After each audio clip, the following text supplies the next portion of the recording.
Good to see you. So, you know, things are going on. I didn't know the place was 52nd Street isn't going. Yeah, well, we'll talk about it. There were no big announcements. Yeah, no flares. But boy, I'll tell you, you got a lot of living under back there. You know, you've been doing. Village Gate is an absolute institution. Wow. Welcome very much to Conversations, where I'm very pleased to welcome to the program Art DeLugoff. And Art DeLugoff is a man around New York who probably needs no introduction, but we've done it. So, Art, welcome very much to Conversations and to Manhattan Network. You were the impresario and the producer and put together a major, some people call it the Lincoln Center of the people, you know, the Village Gate and so forth. But I wonder maybe you could go back, share your own background a little bit if you could. Let's let this be a program about Art DeLugoff and where did it all get started and where were you raised? You know, maybe you could give us some of your own background and how you got into the music and concert business and so forth. Well, I got into the music and concert business sort of by default, and I'll go and get into that. Music, well, I come from a Jewish family.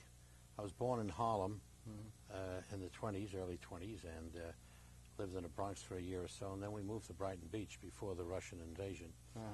And, well, it was Depression time, and I remember that we could sleep out on the beaches and on the fire escapes, and we never had to worry about being mugged or bothered or robbed or anything like that. Interesting, it can be a good time like that sometimes. There could be camaraderie among people that are in common need all around. Yes, it was. There wasn't the type of crime we have now. Yes, we did have alcohol and alcoholism, but we didn't have the type of drug problem we have today, which drives people to rob and steal and to also forsake their own education and their own ability to get onto a job or a career. Yeah, we might be able to. So this is awful.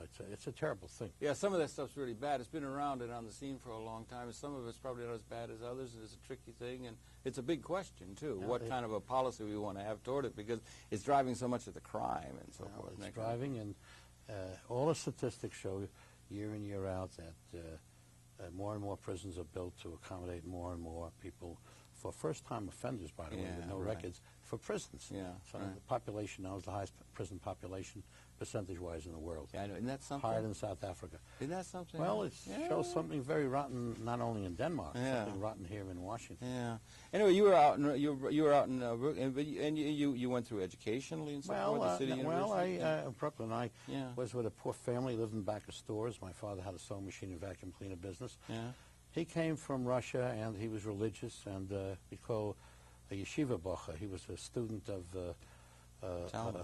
Talmud and things like that, religious. My mother came from Palestine. And she came from Palestine? Yeah, and she learned English unusual. There. That's pretty unusual, Yeah, she came from Palestine, and from out of Poland? Learned English. No, her family came originally from Russia, but they settled in the early years. They weren't kibbutzniks. They weren't people. They weren't left-wing at all. They were people who said, we're coming to live, not to die. Most Jews who in those years, in the 1800s, came to die. So that was back in the 1800s your mother's people went there. And that's the Mandelbaum people. That's the Mandelbaum Gate. The Mandelbaum Gate in Jerusalem. What is that? Well, I had to go through that. Well, the Mandelbaum Gate was a cousin of my mother's, and he was I don't remember whether he was a doctor or something, but he was on the border between Jordan and That's where the Mandelbaum Gate. I sat at the Mandelbaum Gate for about 3 days. That's why it's called Mandelbaum Gate. Now it's called Kikar Mandelbaum, which means like it's a square. But the family is very unusual in this way. The Mandelbaums built the first textile plant in Palestine. Okay. For Jews or for Arabs, they're the first one who did that. And they had scholars and rabbis and teachers. And I think one of the most famous of the scholars was a relation of ours, who's called Rabbi Cook. This Rabbi Cook was a universalist, a person who accepted Jews, left-wingers, right-wingers, anything. He wasn't like many of the rabbis in Israel today, who looked to push people away. He drew them in. Anyway, he's a very famous guy. You look him up someday. You think the rabbis are pushing people away because of an overarching sense of orthodoxy and so forth? And they don't. I mean, they got orthodoxy. No. They have illusions. They have illusions of grandeur. Yeah, you think? Illusions of that. Which, by the way, historically, most of those rabbis were anti-Zionist. Well, everybody was. Mr. Herzl was about it by himself when he first got started, and there was, and there just more and more people came to sign on to that. Don't you think? I mean, most of the people were more complicated than that. It is. It is a complicated thing. The socialists who didn't go with the communist idea, Trotskyite, became Shomer Tzair. They were the left-wing Zionists, and they were most important in the building of the State of Israel. Yeah. And there were all types of Jews who came there. And they weren't a majority. But the majority of the Orthodox world was very much, and the Reform world as well, they were against the idea of a separate Jewish state. Of course, they were worried about dual nationality. Well, also, things like that. Right. I mean, when they first announced that, I mean, they were like, I don't know, I'm not, Jewish and that sort of thing, but they were in the... they were studying Talmud and that sort of thing. Not only Talmud. They did, and then when they announced that they were going to have the ingathering in Israel and so forth, a lot of those people who studied the Torah, they said, "Wait a minute, you're not to do that except under." With Mashiach. No, and the Messiah has to come on a white horse. Right. If he came in a black or a gray horse, it didn't work. I tell you, this was a big issue. But that's the way people felt, Right up to World War II. You still got Satmar, you got Natura Carta. But they're so minute. They're very minute. But that was what people felt. Well, in the 19th century, by and large. Yeah, right. But Rabbi Kook, who was Orthodox and he was designated the first rabbi in Palestine of the Jewish people, who was a relation of mine. Oh, really? This guy was not like that. Okay. He welcomed the ingathering. Yeah. And that's the difference. Well, okay, and then that's become the pattern now. Anyway, his son, by the way, was the opposite. Really? Was a diehard nationalist, pro Shamir, real right wing. Boy, they and my wife, who was in Israel, was there at the Shiva where he died in a fatal car crash. That's all right. So it was very sad. But I mean, the son was the exact opposite. Interesting. Than his the father. Fruit falls so far from the tree or something. But your mother came away from that. I thought I read in some of the literature. Yeah, she came here through Holland. Through Holland, but she was in a certain sense fleeing, if that's the right term. The Orthodoxy? Orthodoxy? No, she fled the Orthodox, super Orthodox. Yeah, that's what I'm saying. Oh, yes, they couldn't. Well, in those years, the Haredim, at that time, the Mea Sharim, that's the 100 gates, the super religious. If you read a secular book, it was terrible. The guy who revived the Hebrew language was a man named Eliezer ben Yehuda. Ben Yehuda, Now Ben Yehuda was excommunicated by the Jews, the ultra-Orthodox Jews. Well, my grandparents were Orthodox, but liberal Orthodox.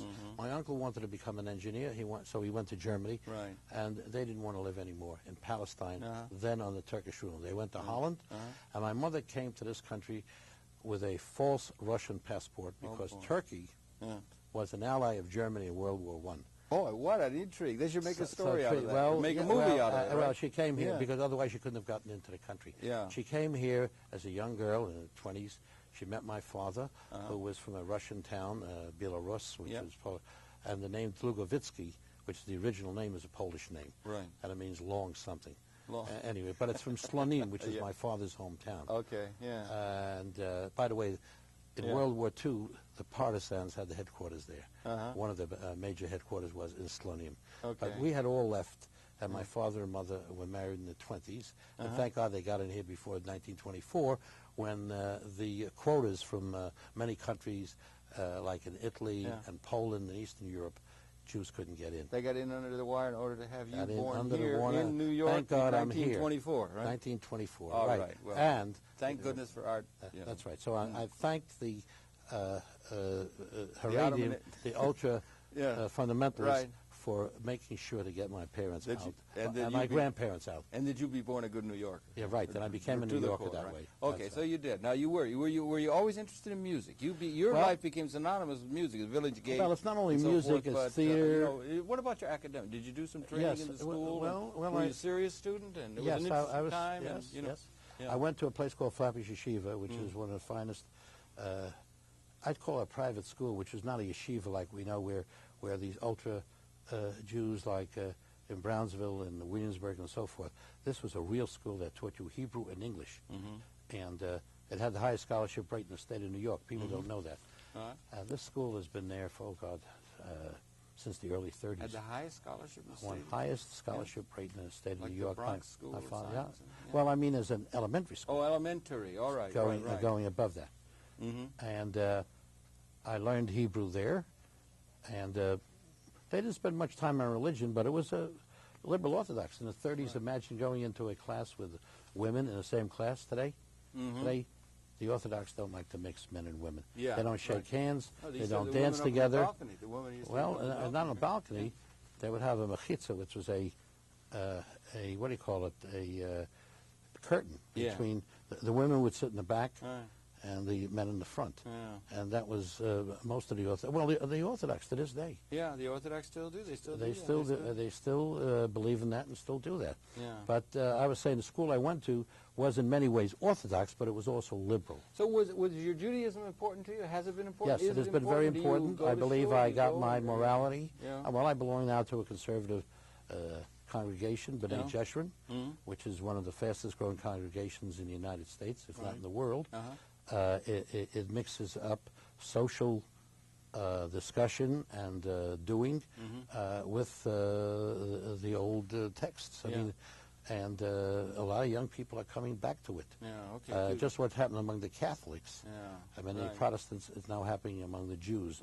That we're joining the social message together with the ritual. Yeah, okay. Some of those Orthodox people think that the world's becoming too secular, but I mean, say that they're getting too secular. They should be studying the Talmud more and less, that kind of thing. But that's a question about the world. But you did that, and then you went. And what did you study when you got into high school, college, and so forth? Oh, before that, let me tell you an interesting thing. You running there? Now, when I was in Flatbush Yeshiva, we used to have once a week a man, his name was Moshe Nathanson.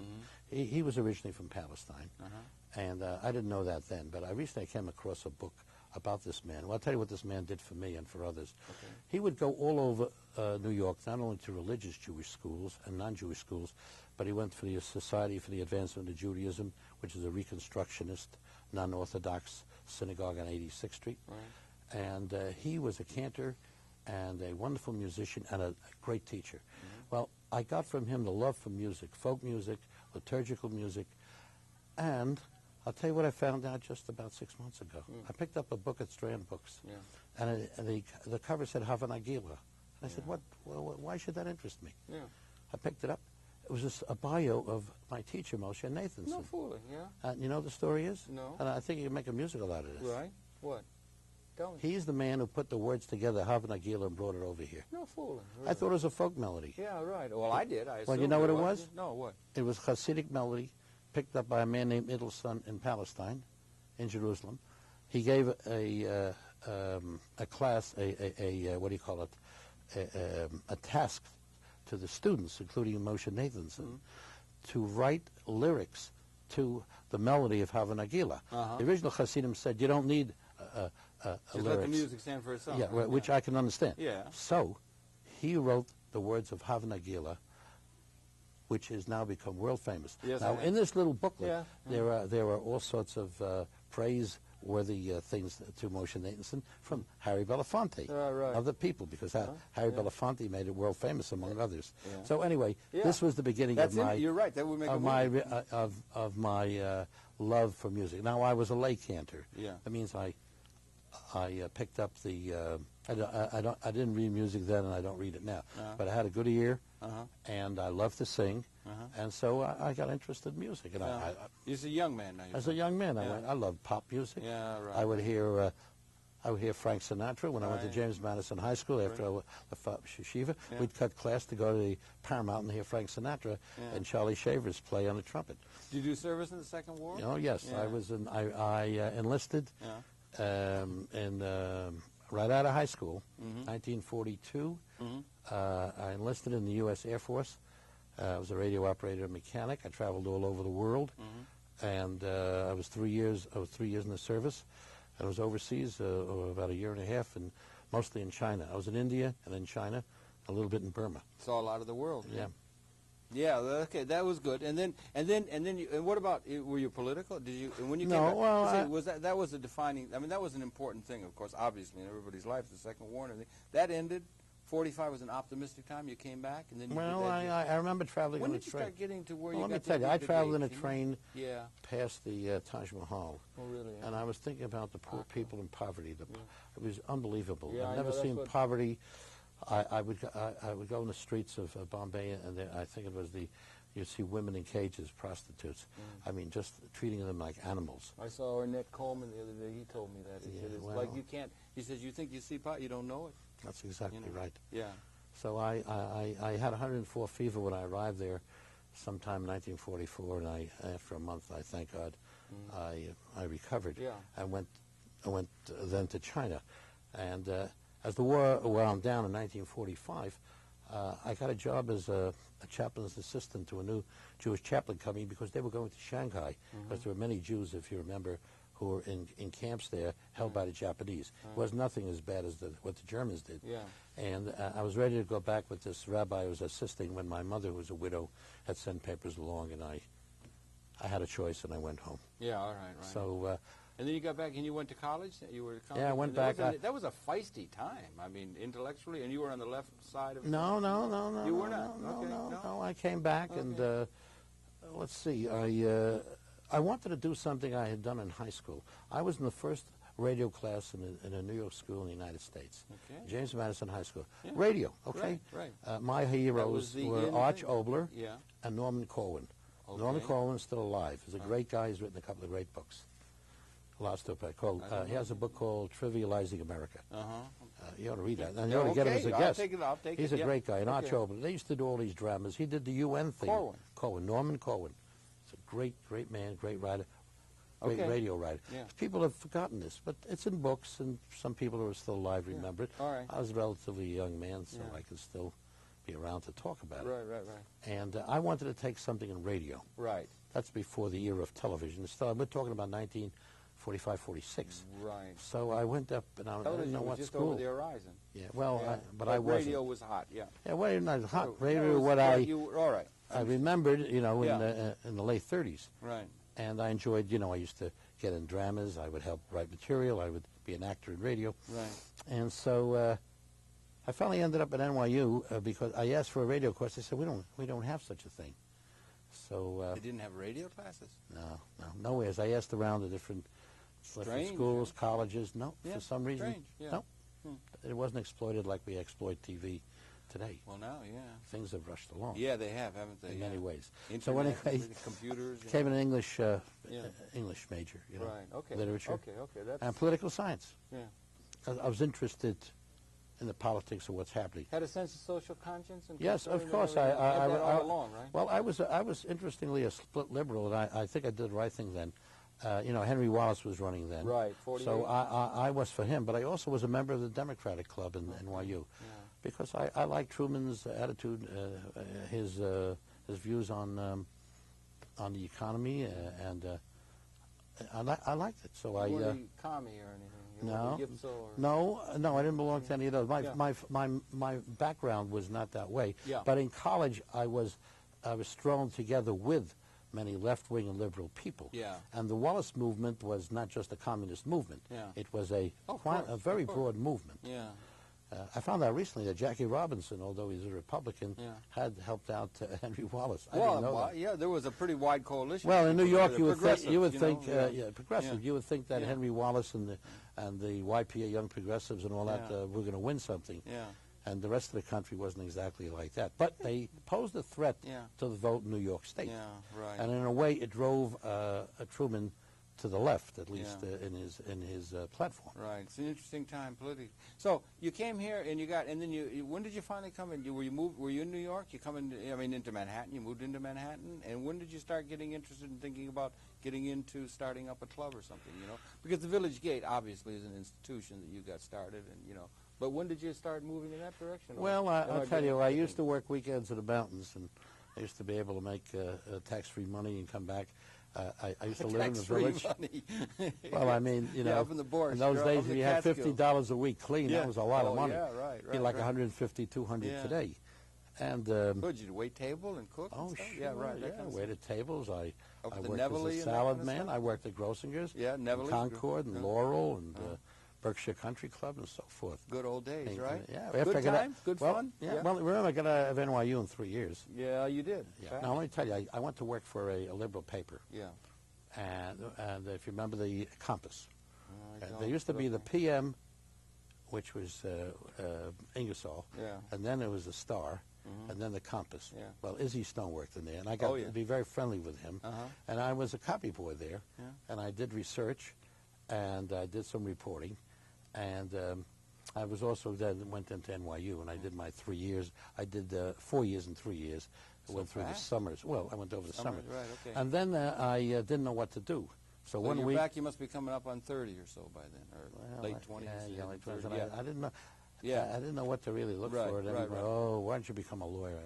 Lawyer, yeah. So you know what So I did? many I of went them into now. NYU, Did you which see before Russell became Baker? famous. Yeah, Yes. Russell Baker the other day, he said, all right, he had a column, he said, it's now the year 2020, and it's finally happened. Everybody in America is a lawyer. I had my shot, and I'll tell you, Yeah. I had my shot under the GI Bill, Yeah, and I could have gotten an entire free education as a lawyer, yeah, and after 1 year I walked out. but you didn't want it. No. Yeah. I didn't want it. It just didn't make sense The to me. GI Bill was great, wasn't it? Well, I got it. Well, without Wasn't the it? GI No, Bill, I mean, where not would it? just for you. It was But I mean, fantastic as for the an whole country. institution, yeah, that's what It I meant, opened yeah. up the whole country. Right. It right. permitted people on There the should be lower more rungs. like that now, maybe. On the lower run. This is what Yeah. we should have a Right. GI Bill today. Right, yeah, right. Absolutely. Okay, anyway. With yeah, qualifications. Yeah, There's right, nothing wrong. right. But it was great, yeah. Yeah, it was right. great. So I turned Actually down. got something to the folks, you know. So I turned down the law school, Yeah. and I just looked around for different jobs, and I worked for a union, electrical union, for a while, and then I found out that I was blacklisted. Blacklisted. Yeah, because I worked for the Compass. Because you work for the Compass. That's right. Oh, this is this little Yeah. liberal newspaper. That's that you right. said you were blacklisted That's for right. working And with I it? was not a It was member. a little bit more than I liberal, wasn't- maybe. Well, it was liberal left. I don't care what you. I wasn't Yeah, right. communist. Yeah. Okay. I'm sure there were communists working there. All I know is I wasn't a communist, but we certainly, if you were for something the communists for, that didn't make you a communist. Wasn't that a horror, that blacklisting? Still period going with on. McCarthy? You think it's still going on? Yeah, You think so yeah, bad? I'm Right? sure. Blacklisting on political grounds? No, but what? they were. I don't know. I'm not sure. Yeah. But But that it had a particular- tremendous. that McCarthy impact. It was just impossible. It wasn't just McCarthy. Well, all right. Yeah, it was. It No, goes no, back but to he, Truman, Right. and it goes back to the loyalty oaths. Yeah. It goes back for all these things where Yeah. people were judged on their thoughts, on their opinions, Yeah. on their positions. And I think, listen, how can you have a lot of good people got blacklisted, didn't they? Yeah, a lot of people got out of Zero it. Mostel was blacklisted. Sure, he was I a good think, friend of right? mine, sure, Yeah, he absolutely. was gorgeous, you know. Well, but- thank God the yeah. theater saved them, Yeah, right. right? Well, I don't You know. could work in theater. You Well, could one work of the in things theater, is, thank if God you for it. When all else fails, you can go back to theater. Is that it? no, the theater was one place where there wasn't a blacklist. Mm-hmm. Why do you think so many of the great artists, like Zero, worked in the theater? Why do you think that is? They didn't have a blacklist in the theater. Maybe because it wasn't effective in terms of a mass propaganda element. Do you think? Yeah, it it was wasn't different. effective, so therefore it could be not. You could be overlooked. Some of the producers Yeah. were more, I would say, open to ideas, and they You think the themselves black- were liberal. Yeah, you think the blacklisting is still going on in terms of a political thing? No, I don't No. think so, but I think somewhere it is. Yeah. Okay. I'm well, not sure, but yeah. I'm not looking for any jobs in any area Yeah, right now. I know. I'm sorry you were blacklisted. Did that hold? Did that overcome? You overcame it? Well, Or did you decide- what'd you do? Force well, you I to go do didn't something on your continue. own? No, I was thinking of going into newspaper work, Yeah. journalism. Right. And there were two strikes against me, and they were no way you could beat it. One, newspapers, the number of newspapers in New York diminished from about 9, 10 to about Right. 3. Yeah. Right. Okay, right. that's Yeah. number one. Yeah. Number two, who's going to give you a job then? I mean, I so- mean, I yeah. mean, what kind of work? Unless you wanted to go outside, unless I wanted to go outside of New York, I would say yes, I could have gotten a job. You could have gotten But as a long job. as the- Well, why wouldn't they want to give you a job? I mean, Well, there were no places to get jobs. there in weren't New enough York. jobs. There Weren't weren't enough enough jobs. opportunities. opportunities. Yeah. in New It wasn't York. because you were out beyond the pale of what the system wanted or something? No, You think that, no. Ron? No, I was one of See, many. Mr. Clinton, he said the other day, Mr. Clinton was saying, he said he sent that thing when he didn't go to the Vietnam, and he said that I'm going to put my name in for the, this one is a young man. He said, I'm going to put my name in for the draft thing because I've decided that I want to be able to maintain an opening, a viable opening to be within the system politically into the future. He had that thought in mind. You know, if you do something that's a little bit outside of it, then you don't have a chance to be inside the system. Well, I don't know. Anyway, it's just a thought that came to my head.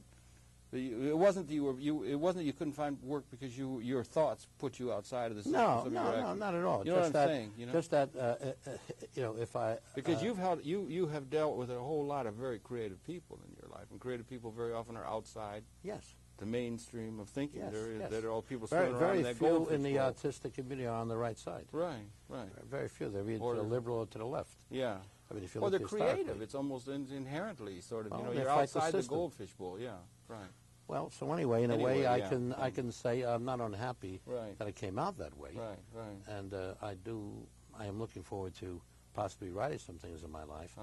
I have written some, but I would say going into the music and theater business has been, I would say, very nice. Yeah, well, you've done, well, I can't complain.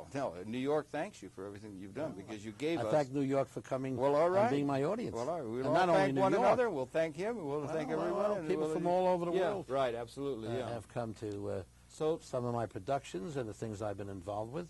And thank God for New York and major cities yeah, that have given the uplift to, to many important projects. absolutely. And so why don't you tell us, when did you get the idea of the gate? How did it happen? And Well, again, I really underscore, came to the it's an point of where, institution. what am I It going was. to do for a living? I mean, after Yeah. all, how long can I sit around reading books and going down to the village? You know, I And started having in a the good village time? in 46. And, Yes. I mean, running around to the Yeah. different bars and Yeah. parties, and which was nice, by Yeah, the and way. a lot of I'm not complaining. nice ladies and Lovely, yeah, right, lovely, yeah, absolutely. Right, yeah. And what happened is I was lying down in my mother's house. She lived on Coney Island Avenue on the couch, Yeah. and I was having a drink of wine, and I somehow said, you know, there's a lot of these artists around, the folk singers. Yeah. They have no place to go because they're being blacklisted. This is who comes back. Right. What year this is now? I'm talking about 1995. Not 90. I mean 1955. Right, okay. A okay. little mistake. Oh, that's a all few right. years. It's all right. What's 40 years? 1955, yeah, Right. 40 years. Yeah. And I like to go to some of these hootenannies. Hootenannies, yeah, right, right. the They used to wingdings call- and yeah. things like that. Yeah, the And Weavers folk and- singers, yeah. the Weavers and Yeah. Pete Seeger and Yeah. people like that. God bless them. And I said, you know, I said to myself, maybe I can make a living putting these guys on because this was in the middle of the McCarthyism business. So did you I tell said, this? this maybe a commercial business. I said, first of all, I didn't have to just depend upon people who were blacklisted. Yeah. I didn't do this just simply because I was going to. You put on a thing with Paul Robeson. Oh, yeah. Well, Right that's later when he- on. well, all right. 59. That's That another was story. like, yeah, Yeah. all right, yeah. Well, I started with the folk thing because there was a pool of artists available. Yeah. And they were not being put forward or There on was the no stage. venue. There were no venues to Yeah, work. right. So, Did you tell this to your mother? no, I didn't tell my mother, but my mother was a very quiet lady, and I thought about it, spoke to my brother, who pretty much helped me and worked with me along all the Right. years. Dr. Bert DeLugoff was down in Johns Hopkins. and, Right, yeah, right. we were partners for years, and I thought to myself, well, maybe I can find a venue, a place in the village to put Right. these on. Sure enough, I thought a circle in a square after 11 o'clock. Right. So I called Ted Mann, who was there then, the promoter and producer of Circle in the Square in Greenwich Village. Right. And he had he started off-Broadway, a lot of the off-Broadway things with, let's see, who do you have? Summer and Smoke.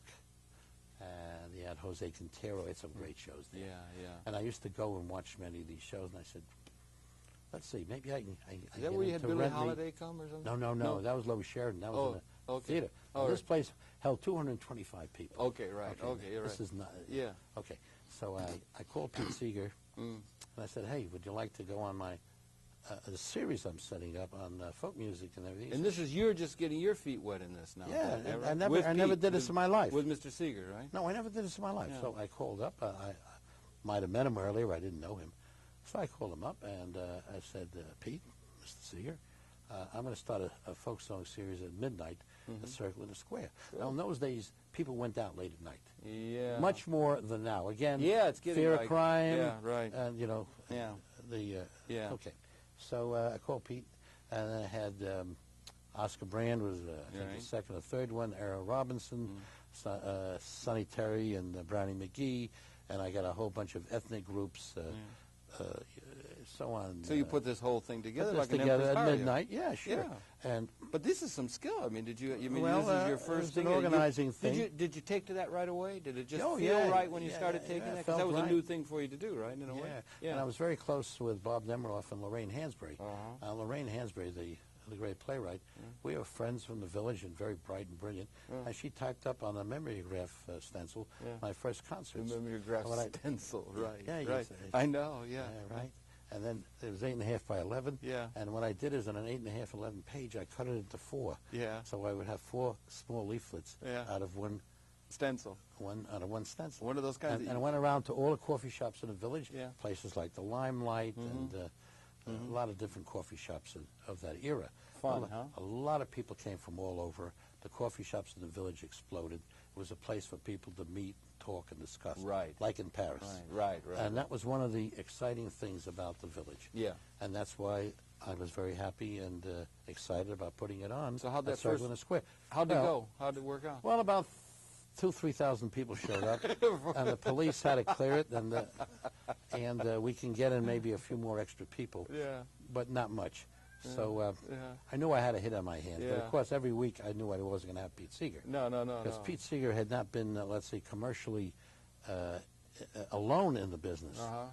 And in fact, he was so impressed he asked me to be his manager, and I said, it's not for me. What was the story with Woody Guthrie? He was still around? Woody was around. Yeah, oh, sure. Yeah, sure, right. Sure. I don't know why. I never booked him, but I did see him. He actually came to a Pete Seeger at the Village Gate in the 60s. Yeah. That John Hammond produced. And, right. John Hammond, he had Huntington's disease. Yeah. Woody Guthrie. Yeah. And Pete Seeger did his Story Songs album for Columbia. And 3 weeks later, he died. Yeah. So I saw him 3 weeks before he died. Good. That's good that you were able. And of course, you were just getting the venues all set up for a young man named Zimmerman who was coming up from Duluth, I guess. Well, right? Yeah, but he sure. was a little early for that. Well, no, so you were getting, but you were getting a venue set for that kind of thing that was about to happen. I didn't know it was going to happen. You didn't know it because was happening. He came to me. Yeah. He came to me, and a few years later, when I had opened the gate, and he wanted to work at the gate, and he'd come out from Hibbing, Minnesota, right? Well, I think, Hibbing, I guess. I thought Duluth, but maybe Hibbing is right around there. I Yeah, think right. so. Okay, yeah. And he begged me for a gig, and he asked me if I can audition him his songs. We went up to Cafe Caricature, which was a little coffee shop. Do you remember the first time you heard him sing? Yeah, I went up to this cafe, Okay, and sorry. he did an audition for me, and I said, it's great, but I said that one Woody Guthrie is good enough for me. And I'll tell you, I know I made a mistake, and I didn't make a mistake, because, you see, I didn't know him as a writer. He was just a young man then, right? Well, not only that, I didn't know him as a composer. I didn't know him as a composer. He did nasal... I wasn't crazy about his voice then. I'm not crazy about it now.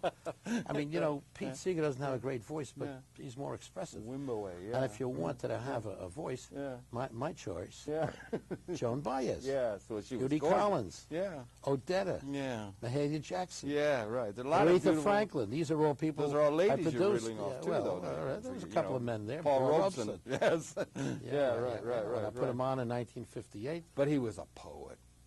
I mean, Zimmerman, but Robeson had a fabulous voice. Yeah, you're talking about poet, delivery. but I'm talking about the poetry of what I mean, it was a phenomenal thing, Dylan. I mean, he just set the but I didn't know of that. You didn't know it was coming, right? Well, how would I know? Okay, I don't know. Nobody could. Tell me, how would I know? I don't know. No way to have known. But you. A friend of mine, Robert Shelton, promoted him very well. Wrote a book about him. And he moved very fast. Yeah. He played at Folk City. Yeah. At the time, the Clancy brothers were playing there. Yeah. And then he moved right up to Town Hall. And John Hammond signed him. Yeah, really? Yeah. Yeah. Oh God. That's right. So when did you get actually to Bleecker and Thompson? Well, the Village Gate. I got married in 1957, and my wife Avital and I moved to a West Village apartment. $125 a month, a garden in the back. God, A lot of outrageously lot of high money prices, then. right? Yeah, anyway, right. around the corner from the White Horse Tavern. Yeah, oh, yeah. And I loved that. My wife used to say, That what are is you great. hanging around there? Yeah. Girls? I said, no, just the Clancy brothers who were singing songs, which is true, by the way. Well, it could. Why not? Well, Sure, no, of well, course. Yeah. It was a great place. Yeah. I got very friendly with the Clancy Yeah, brothers. yeah. They were one of the first groups to play for me. A great. You mean great at the group. gate? At the gate. Yeah. So tell me about the gate. How Well, did the you gate, come? the gate, it I was mean, that's while a I was big living, house, you know. while I I mean, was living on that's, West 11th Street. And how did you get from the little theater with 200 to the gate? Well, I started doing concerts and renting different places, and including Carnegie Hall and Town Hall. I found Tom Lehrer, and I put him on. Tom Leary. I put him on in 3 farewell concerts in Town Hall. I became his manager. You were the manager for Yes, Tom Lear in the heyday of That's Tom right. Lear? You That's were the one who right. did Yeah, it. that's a Well, whole thank story you, by sir. itself. Thank you for putting that You up. want to hear He Craig- is one funny man. You're telling me. Yeah, he is about the He funniest. still is. Yeah, he still is. He still is. He, where's he living now? Well, you see, Oh, he lives in Cambridge, and yeah. he used to teach half a year in Santa Cruz, University of California, and half a year at MIT. Yeah. Do you know the reason why he gave up performing? No, You don't know I the reason? I just know I miss him. Well, here's a statement. He said, I can't perform anymore. Well, they're all because He says, now that the Nobel Prize has been given to Mr. Kissinger, I find that there is no more for me to say. there's no more you can't improve That's it. upon. You can't I satire can't improve on reality. upon that. It's just too funny. No, to no, war, he right? really said that. He really believes that, right? I can see. believes it, that, yeah. Yeah, it is. All you have to do is sit and watch the world go by, and you can I just think he die just put out laughing. an album of his stuff. Not an album, a CD thing with Rhino Records, which I'll have to pick up. Yeah, right. So, He was fantastic. That Be Prepared. That the Boy Scouts marching song, the Vatican Rag. the Vatican Rag, and all of those. I mean, he was a mathematician, right? I guess he still is. Teaches. But he is That's- funny. He's sort of like in that. Who's this fella now that's on public television? Mark? No, Russell. Russell, Russell. nowhere close. You don't think so? Nowhere You don't think close. Russell's pretty funny? Nowhere close. No? No. Tom Lear? Could Very Tom Lear thin, perform? Very thin. Could Tom Lear go before a camera these days? Do you think? I don't know. You think he would? I don't Man, know. I've he- asked him a couple. He Is never he worked still the gate. He's not putting stuff out at all? He's not He putting- put something out, I think, for Rhino Records. I have to check it out. But a show of his lyrics was put in at the gate Yeah. by Cameron McIntosh, the world's probably most successful producer in the world, you know. Really? I don't know. Cats. See, that's not my word. Cameron Cats, the movie. McIntosh. You know Cats? Yeah, I know the play. What do you call it? The Phantom? Phantom of the Opera. All those are So he his shows. produced A these shows? spectacle. Yeah. He came in here, and he put on Tomfoolery, Yeah. Tom Lehrer songs, and I told him it's not going to work. And it didn't. Oh, really? Because Tom Lehrer alone was dynamite. Yeah. When you try to put it in a show, it didn't. So, He tried to put it into a big show. put it into my place, a 300-seater. Yeah. It was fun, but it wasn't Tom Lehrer. If you ever saw Tom Lehrer perform live, Where's the right house for somebody like Tom Lear? I mean, where's the right place? well, I put him in. You know, he sold out Carnegie Hall, Tom Lehrer. Right. And it worked. Oh yeah, Yeah. he sold out a hall in I forget the large hall in Chicago. Oh yeah. A lot of people didn't know who he was, No. except he had sold close to 1 million records, and I knew that, Yeah. and it was never in Billboard. Yeah, really. Yeah, Yeah. yeah. Oh, he was He funny, became man. He was very really wealthy. clever. He should, whatever. I mean, how many records did he put out? Do you happen to know? Or you were managing? You Well, said. I've got about a half a dozen of his records. I got to get those. You know, they Oh, should be right. coming Come out over in to the house, CDs we'll and- tape 'em. Maybe we will. I would, because he was I know really how. The something. I didn't Rhino know you- Collection, Yeah. RHI, you know. Yeah. I think they have all his material Well, they ought to in a just- box. I think that stuff is priceless. I mean, it would it would still be applicable. I'd You say could pay those 80% old- of Tom It's Lehrer's still- satire is still applicable. The one on Right. the FBI, Yeah. the Moose, all those different ones. Oh yeah, right. He is great. Did you get over into things like? So you got to the gate. We didn't get to that. When Well, did you no, get that? well, I got to And the I want to gate. get Well, into things like. okay, Lord here I Buck- am. I'm living on 11th Street, and a man named Arnold Eckdahl is the agent who got us our apartment. And he one day came up to me and my wife, and he said, "You know, I think there's a space underneath the Mills Hotel, which is the largest derelict hotel in the city." largest derelict hotel. And I know of the Mills Hotel. I said, Flea bag, I was yeah. shocked. Yeah. I said, yeah. He said, yeah, you know, it's a big storage space. Yeah. Go see it. So I go down there, and I look in there, and I see these poles, and I see this space, and I say, I think about it, and think about my brother and I. I finally got to talk to the owners, and they gave me a deal I couldn't turn down. Uh-oh, yeah, okay. I want to tell you, Yeah. with the poles and everything. Right, with the poles. So they Yeah. gave me about The pillars, yeah. with the pillars, yeah, Oh, the enormous support. ones. Yeah, right, yeah. But I worked around it, and I spent a year of my life putting the place together. That's how I got my beard, because I was working around the clock. The word is you were born with it. Well, not quite. Oh, okay, yeah, Not quite. Yeah, all right, yeah. So you were working around the clock there. Huh? Around the clock, so I didn't see any reason I needed to shave. Yeah, all right, right. So what I did, I would just get up in the morning, go to work, come back late at night, have supper, say goodnight to my wife, get up in the morning, keep going around the clock. Yeah. And labor of love. Yeah, well, yeah, it was happy time. It cost us a lot of time and money. Yeah, but we felt it was worth it. Did it feel right from the beginning? This is going to work. You know, it was a gamble. Everyone ran away from it. Yeah. Oh, it was a gamble because first of all, it was in an area that, in a village that had very little transportation directly there. Yeah. And it was a sleepy area. It's a little, almost like still part of NYU.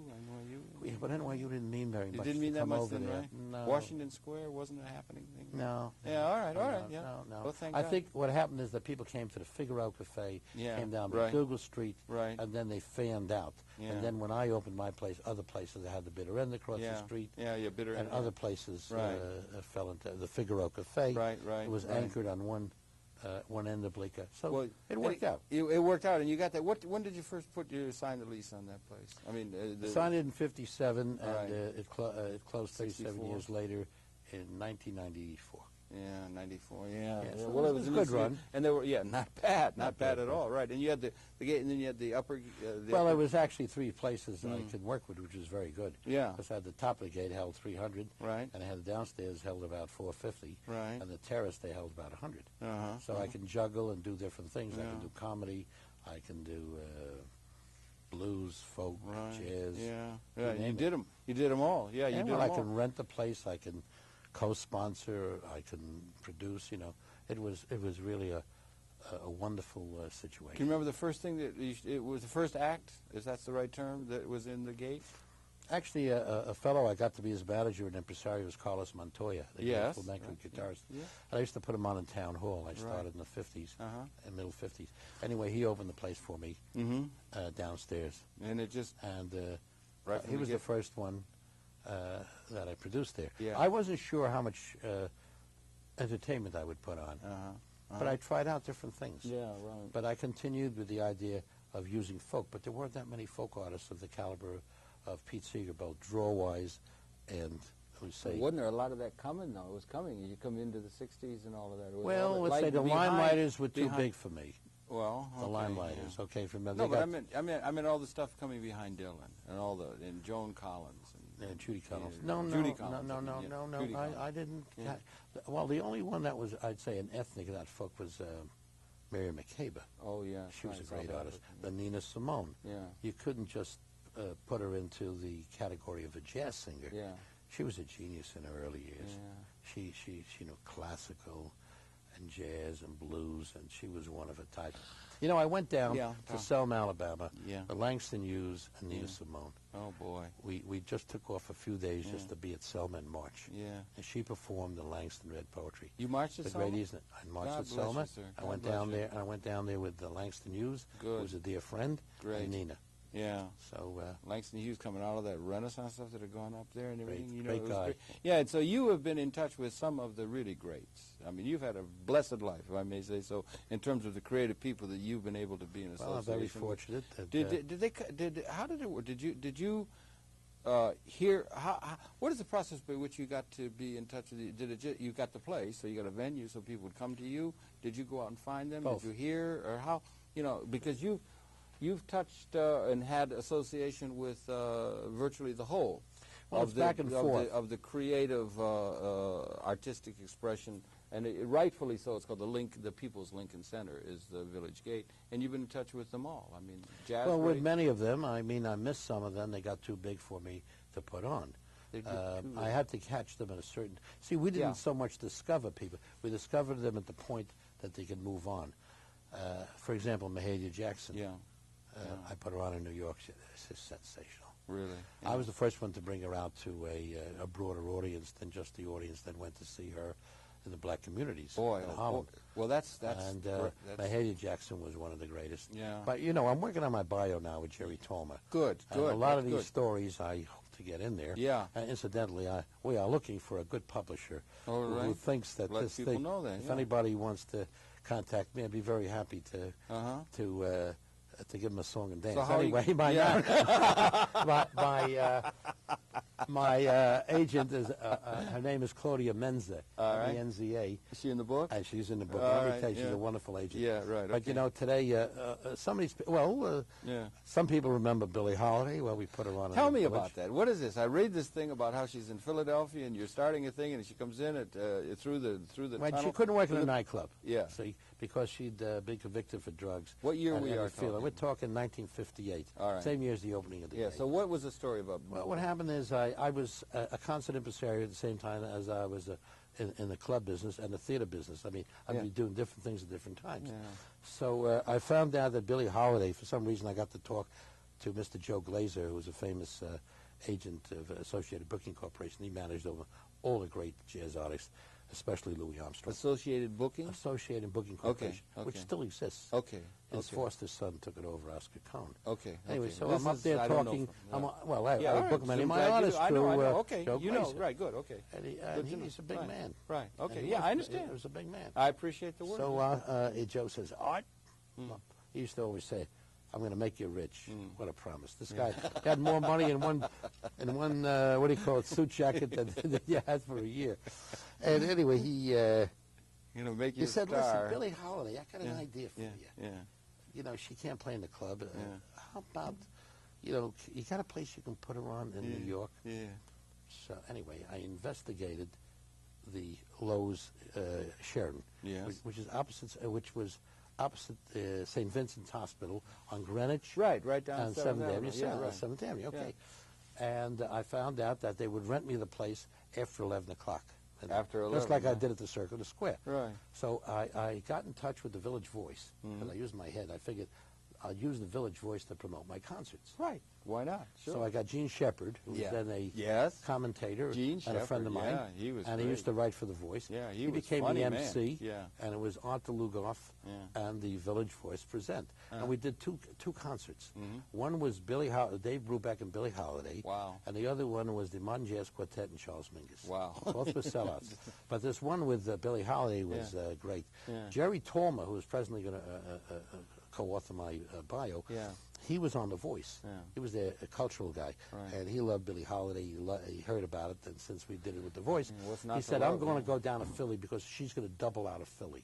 She was working in a nightclub. She was working at a club in Philly. Right. So they're going to take a car and come up the Jersey Turnpike and come by 1 o'clock, which we thought at the Low Sheridan, and put her on. You know, Brubeck had already gone on. So can you earlier. get up from Philadelphia that fast? Yeah, I guess you could, an hour and a half. Yeah, Well, right. she must have left at 11, 12. Yeah. Anyway, along the highway, Jerry recounts in an article, a famous article, which is in the Evergreen Review, which is being right now republished. All right, good. By Bonnie Ross. Evergreen Review? Or the new Evergreen Review. Good deal. And, good, I didn't know and that. the Evergreen Review is going to include Jerry's article, Okay. in which he tells it's called Bye Bye Blackbird, and which he would call me along the road to the Low Sheridan to say where he was. Well, she didn't arrive till 3 in the morning.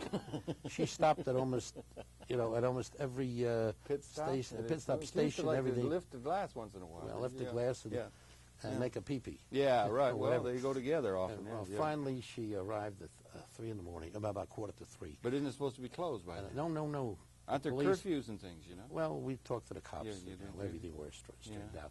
Anyway, there's a picture in the Village Voice after the concert. Yeah. And there you see a picture of Billie Holiday with her gardenia. Yeah. And you see this clock, Yeah. this round-faced clock with, it's like 2 minutes to 3. In the background, Then right? she goes on, Then she goes and on? she's on there for 2.5 hours. And the police look And the other way people- and listen. No problem. And nobody left the theater. Yeah, nobody. I think the admission must have been, crazy. I'm not $3, Yeah. $4, $5. Nothing. So amazing. expensive, yeah. In those days, expensive. Right. And it was quite. No, but aren't those the quite an things? event. Aren't those the things that make life really grand? You know, when you can have those kind of events. You did, and you put all the jazz people. You just mentioned. You know, you put on all the great. Well, there's almost Ornette Coleman. There's hardly any major major jazz artist in the last 50 years that I did have the honor to present at the Village Gate or in concert. Right. And isn't it an honor, in a certain sense, to be in association with these creative greats? Of course. And fun. Well, it was aggravation and Aggravation? fun. They Of give you course. some aggravation Well, sometimes? no more than other artists. Yeah, right. I wouldn't say jazz artists are much different than actors of all sorts, or singers, or folk artists. I mean, believe me. Or comedian. I mean, You had Mort Sahl? Yes. You had Bruce, Lenny Bruce? No, Lenny Bruce was a dear friend, but it'll be in the book why he didn't. He didn't come to the gate? Well, he came as a friend. We were friends, and we never got together on money, although he'd call me in the middle of the night and ask me if he made a good deal or not. He was working down a block. He was working down a block from me in a Cafe Go-Go. Yeah. And I went there one night, and they busted. The police came in. Uh-oh. And for his language? Yeah. Oh. You know what happened? They gave me the tapes, and I walked out with them. Oh, boy. Really? Yeah. And I gave them back to him. But he was funny, man. They took him to the 6th Precinct and booked him. Really? Yeah. Oh, yeah. Those were the days. But those were the days. But he didn't appear for me. Yeah, he didn't appear. What about Buckley? You ever get in with Lord Buckley, or did he ever come to the gate and that kind of stuff? Well, that's another. That's a whole story will be in the book. Because you did a lot on the comedy. Because comedy's a big thing for you. That was a big thing. Well, Buckley came from Vegas. Yeah. With a young lady I knew from Flatbush many years ago. And he came up and did a couple of things at the gate, sort of like run-throughs. Maybe he'd work. The police were giving him a hard time. They wouldn't give him a cabaret card like Billie Holiday. Yeah, right. That was where they used to make people do fingerprints and stuff like that. Well, you fought that, didn't you? Yeah, well, I ended it. Yeah, good for you. Good. Okay, you ended it. I gave a promise to Billie Holiday to end fingerprinting and mugging of artists. Yeah. And subsequently, we organized a committee in New York with people like George Plimpton, with Port Horitz when he's still liberal, and a group of Doc Humes. We had a great group of people. Yeah. I got a lot of publicity, Good. including front page of the Times. And finally, the city council, and especially John Lindsay, God bless him, we finally overthrew the whole thing in the early 60s, and it's been off the books all those years. Good for you, yeah. So anyway, what about Buckley? You say you had the group? Well, Buckley... Lord and ladies Lord of the court? Buckley... he was in a... Well, he did a run-through at the gate, and we were thinking about booking him. Yeah. And he was holding my son, who was then about 6 months old. What do you mean holding? Well, we were sitting at a table at the gate. A year later, he was dead. Why? Well, he died because of the pressure put on him. It's a whole story. It was in the Village Voice, and Norman Mailer wrote about it. God, I'm sorry. I didn't know that. It's a big story. I didn't know that. Oh, yeah, I didn't know that. It was terrible. It was terrible. I mean, did it damage to the boy? Yeah, well, it was a terrible thing. He even did a benefit for the police. I mean, they sort of... It's a terrible story. You don't I mean, I mean, I'm sorry that it's no, sorry too. I mean, I liked the guy, and I didn't see the reason why he shouldn't have the right to perform. But you see, these laws were so strict, and they were put together. The police in those years, where they were the judge and jury, it was like kangaroo court, as they call. You had no chance because they would arrest you and they would make the rules and they would rule on you. That was the police department. They took it out of their hands. And finally they changed the laws. And, many of the police were happy to get out of that business because it wasn't fair. By the way, when I had the show McBird. Barbara Carson. Huh? Well, God bless her, I had it at the gate. You know what happened? What happened? Well, there was a Birchide group in the fire department tried to close me down. Really? Another group in the license department. Right. Oh, this. I mean, freedom of speech. That was a funny play. John Lindsay and Chuck Merdler, his housing commissioner, were truly patriots and came along and said, "This is freedom of speech." Yeah. I mean, running a business, like I was running, I had to take my chances, but I felt that the First Amendment meant something. Yeah. And I wasn't going to give it up so easily. No, you really put yourself on the line for those people in a real sense, without it just mouthing words and so. You put yourself I believed on the in line. I mean, it was not a question. I mean, I would defend anybody's rights. I mean, when the but particularly when you're dealing with creative people, very often they're out there, particularly politically. People like Sol or people like. Lenny Bruce and some of these people, or the do you have anything to do with the Fugs? Or, yes, they were friends of mine, but or Hoffman, Abby Hoffman. Well, Abby, and we were talking off camera before that Abby had Hoffman, a radio. Joanna's father, Joanna Lawrenson, Abby's widow, was a serious guy back in the days. I didn't realize. He was a National Maritime Union, and her mother was Helen Lawrenson. No, I didn't know. Latins are lousy lovers. She wrote for the Esquire magazine. Oh, really? Yeah, you got to look into it. It's a fascinating story. Joanna's is wonderful. She had a chess shop down in Greenwich. Ask her. Yeah, right. She'll tell you some good stories. Right, I should find out. But anyway, but you were standing up for some people in a way where you had some ability to do that, and you did it, and you put yourself on the line on a number of occasions. Well, I was interested in controversy and discussion, We had discussion debates. and First Amendment. Well, we had debates. I had debates with Leroy Jones, Amiri Baraka, and we got into a whole bunch of mess. Cecil Taylor called me a racist. He called you, And I said, yeah, I only book 80, 90% black. I said, not because they're black, because they're terrific jazz artists. I said, you're against me, let's say, booking Stan Getz or Herbie Mann. I said, they're terrific artists. Yeah.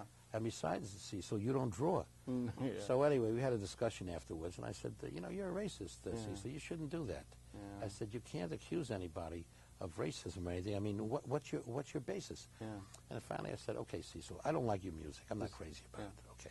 Yeah. You don't have an audience. Nobody in Harlem will book you, Yeah. which is true. Yeah. But I said, at some point, if I feel that you have an audience, I'll book you. And subsequently, I did. So, I mean, we went through all sorts of debates and discussions at the gate. And that was, it was not just simply a nightclub.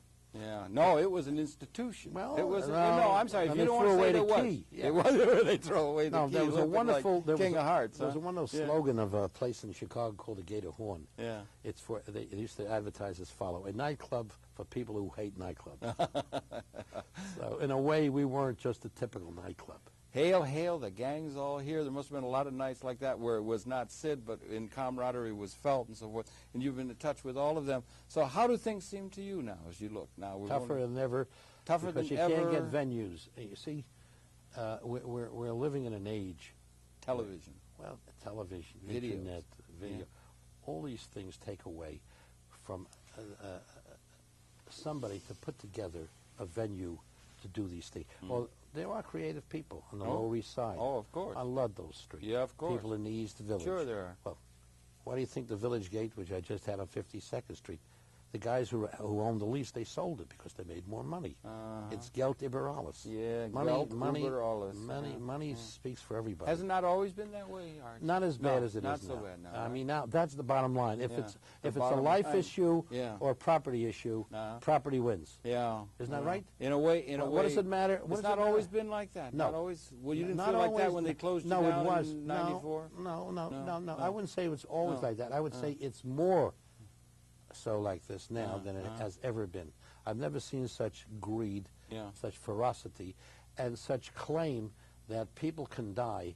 Well, take tobacco. Yeah. How do you get away with killing 500,000 people a year? Yeah.